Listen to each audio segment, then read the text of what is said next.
Me atrevería a decir que el presente es por lejos y de manera indiscutible el tema más fuerte que he tocado dentro de mi canal en este momento, superando la Deep Web, superando incluso las peores creepypastas que han sido creadas, superando también las peores escenas que has imaginado en tus pesadillas. Sobra decir que el caso que nos reúne hoy día es totalmente real, y lo peor de todo es que existen fotografías que con tristeza dan prueba inequívoca de que los cuentos de monstruos y brujas que seguramente creciste escuchando son reales.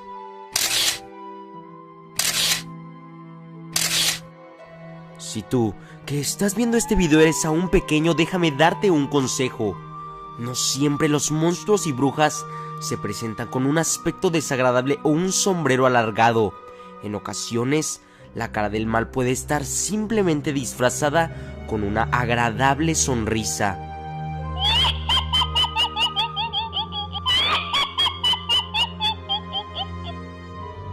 En España, las vampiras eran mujeres que se dedicaban a raptar niños para extraer su sangre, su grasa y el tuétano de sus huesos, además de usar sus cabellos para rellenar almohadas y hacer pelucas. El caso real más famoso es también el más aterrador de todos, y fue obra de una mujer. Su nombre era Enriqueta Martí, y sembró de horror a la Barcelona de los años 1900. No pondremos a prueba si ésta tenía o no dominio en las artes oscuras, sino lo abominable de todas y cada una de sus acciones. Acciones que, sin lugar a dudas, helarán cada partícula de tu cuerpo. Por último, te recuerdo que, por ser un mes de amistad y compañerismo, estaré regalando tarjetas de Amazon, Xbox Live, Google Play y iTunes entre las personas que estén suscritas a mi canal y que comenten cuánto tiempo llevan aquí. Sin más dilación, por favor, presta mucha atención. Corría el año de 1868, cuando en Barcelona, España, en el seno de una familia muy humilde, tuvo lugar el nacimiento de una pequeña, la pequeña Enriqueta Martí. Su madre, una desdichada criada que apenas ganaba lo suficiente para comer 3 veces por semana. Su padre, un obrero cuyo sueldo se terminaba apenas pasaba unos minutos a la cantina. Enriqueta, pese a ser una niña, sabía que la vida con su familia no la llevaría a ningún lado. Por ello, apenas cumplidos 14 años, por voluntad propia, Enriqueta Martí comenzó a prostituirse. Los siguientes 20 años en la vida de Enriqueta se podrían resumir como prostitución, alcohol, fantasías de todo tipo y una extraña fascinación hacia las artes oscuras, que en aquella época solo se escuchaban como si fueran películas de horror. A los 33 años de edad, Enriqueta se casó con un hombre llamado Juan Pujalo. El inocente hombre no sabía el horrible destino que había sellado para él mismo. Solo unos años después, en 1909, ambos quedarían separados, cuando descubrieron que en el sótano de la casa donde ambos vivían, Enriqueta tenía un prostíbulo integrado por menores de edad de ambos sexos, cuyas edades iban desde los 5 hasta los 16 años. En total, habían al menos 45 niños y niñas siendo explotados dentro de la oscuridad de aquel enorme sótano. Aquí comenzaron varias cuestiones. ¿Cómo es posible que, siendo tan desdichada económicamente, Enriqueta pudiera inaugurar su propia red de prostitución? Desde este punto, se sabía que Enriqueta estaba relacionada con hombres muy poderosos de España y tal vez incluso de otros países. Las sospechas se confirmaron luego de que, misteriosamente, el juez decidiera dejar a Enriqueta en libertad por falta de pruebas. Apenas salida de la cárcel, Enriqueta decidió buscar a su esposo para quitarle la vida, aunque nunca se pudo probar que ella había sido la autora de aquel horrible crimen. Enriqueta decidió desaparecer de su ciudad por un tiempo para calmar las cosas. Los años pasaron en España y a la vez horribles rumores iban creciendo por las calles de Barcelona, Madrid y el resto del país.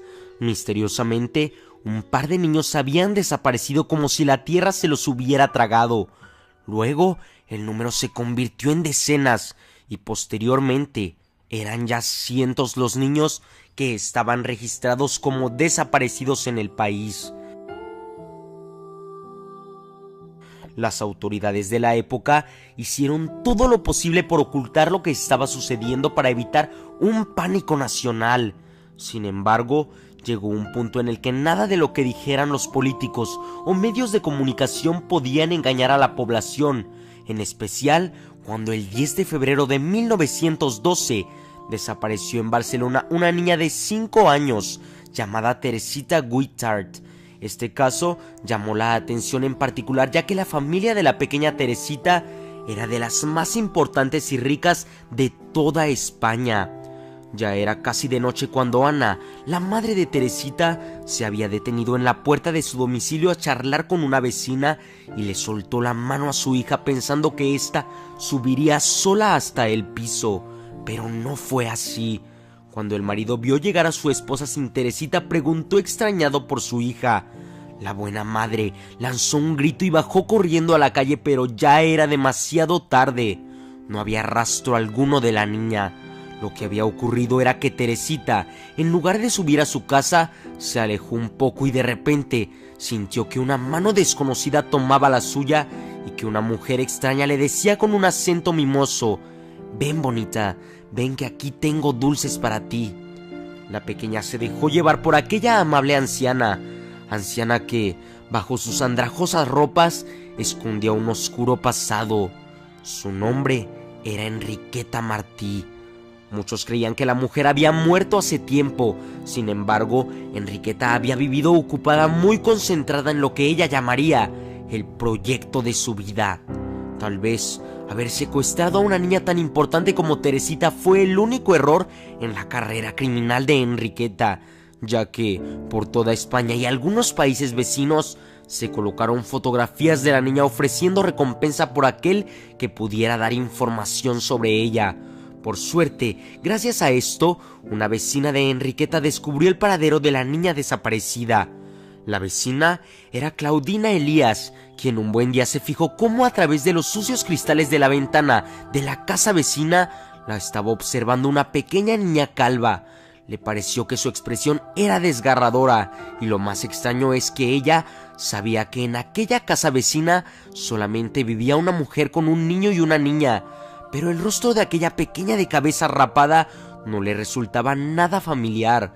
La vecina decidió comentarle lo sucedido a un colchonero, y este se lo hizo saber al policía municipal José Asens, quien rápidamente se lo comunicó al jefe de brigada Reboot. Así que, a primera hora de la mañana del 27 de febrero de 1912, Reboot se presentó en el domicilio de Enriqueta Martí con la falsa excusa de que éste iba a inspeccionar una denuncia sobre la pertenencia de gallinas en aquel domicilio. Sin embargo, apenas el jefe entró a aquella casa, se topó con dos niñas de corta edad y muy rápidamente pudo reconocer que una de ellas, justo la que se encontraba calva, era la pequeña Teresita. Enriqueta la había rapado por completo para evitar que ésta fuera reconocida por alguien. Los oficiales detuvieron a Enriqueta y comenzaron lo que más tarde sería conocida como la exploración de los 1000 niños. Para empezar, según los informes de algunos vecinos, sin contar a Teresita, Enriqueta vivía con un niño y una niña. Sin embargo, las únicas presentes en la casa eran Teresita y la niña, quien respondía al nombre de Angelita. Las pequeñas Angelita y Teresita fueron rápidamente interrogadas por la policía. Todo parecía indicar que Angelita sabía quién era aquel niño mencionado por los vecinos. Su nombre era Pepito, un niño rubio de su misma edad con el que solía jugar en aquella casa, hasta que un día presenció un hecho fuera de límites. Mamá no se dio cuenta de que yo lo vi. Vi cómo cogía a Pepito, lo ponía sobre la mesa del comedor y lo mataba con un cuchillo. Le abrió el estómago por completo para cocinarlo. Yo me fui a mi cama y me hice la dormida. Esas serían las horribles palabras que Angelita declararía a los presentes. En la casa de Enriqueta se encontraban todo tipo de cosas. Dentro de algunos sacos viejos habían diferentes prendas de ropa de todos los tamaños existentes. Alguna de ellas se encontraba impregnada de sangre. Sin embargo, lo peor no comenzaría sino hasta que uno de los oficiales notó que en el fondo de aquellos sucios costales de ropa se encontraban varios huesos humanos, todos pertenecientes a niños. Tan solo en ese costal fueron identificadas clavículas y costillas pertenecientes a al menos 30 niños diferentes. Pero los horribles descubrimientos apenas comenzaban. En otro de los cuartos encontraron lo que parecían ser viejos títeres, que en realidad eran muñecos formados con cadáveres infantiles. Enriqueta tenía una colección entera de ellos. La mujer sabía perfectamente que pasaría el resto de sus días en la cárcel o sería asesinada por los oficiales, por lo que, por último, antes de ser llevada a la central de policía, esta comenzó a gritar en voz alta: «Quiten el piso y busquen entre las paredes de mi casa. Encontrarán algo muy interesante». Pero Enriqueta, por extraño que parezca, no estaba mintiendo. De hecho, gracias a esto, se pudieron dar cuenta cuál era la labor oculta de Enriqueta. Bajo la casa se encontraba oculto un precioso cuarto lleno de muebles, joyas y ropas muy costosas. Enriqueta se había convertido en una de las mujeres más ricas de todo el país. Y la razón, justo como ella lo había dicho, se encontraba escondida entre las paredes. Miles y miles y miles de frascos aparecieron por todo el lugar. Algunos contenían sangre, otros genitales y diferentes partes del cuerpo humano. Enriqueta era una bruja en toda la extensión de la palabra, y eso no era lo peor.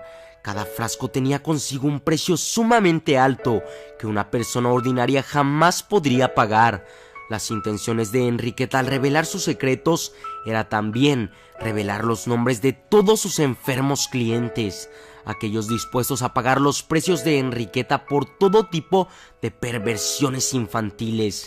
Se encontraron varios mensajes escritos en una especie de lenguaje clave, y también se encontró el santo grial de las investigaciones, la lista con todos y cada uno de los clientes de Enriqueta. Entre ellos figuraban deportistas, actores de la época, cantantes, políticos, padres y obispos religiosos e incluso algunos miembros de la monarquía. Todos eran parte de la asquerosa red de Enriqueta.